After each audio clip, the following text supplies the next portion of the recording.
fluide frigorigène, c'est un fluide caloporteur. Donc, comme son nom l'indique, calo pour la chaleur et porteur, ça veut dire qu'il transporte la chaleur. On utilise en fait ces fluides dans les groupes frigorifiques de nos installations de data center, mais c'est aussi des fluides qui sont utilisés dans nos réfrigérateurs ou dans nos climatiseurs à la maison.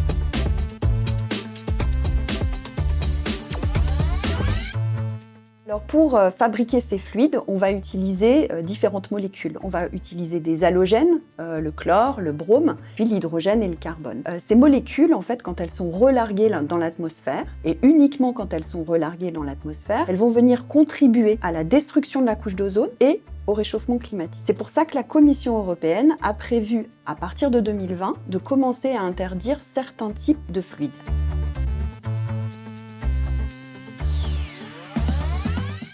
Alors Data 4 est conscient de ces enjeux, en particulier du réchauffement climatique. On a donc engagé deux types d'actions. La première, c'est lors de la conception et la construction de nouveaux data centers, on va faire des choix technologiques qui vont permettre d'utiliser des gaz à faible réchauffement climatique. Donc des gaz qui vont être 100 fois moins impactants que les gaz moyens qu'on va retrouver dans les installations et jusqu'à 300 fois moins impactants que les anciennes technologies. Par ailleurs, sur nos data centers en opération, on va garantir en fait la bonne maintenance de nos installations pour éviter toute fuite dans l'atmosphère. Et puis également, on va s'assurer d'un bon recyclage de ces gaz lorsqu'ils arrivent en fin de vie.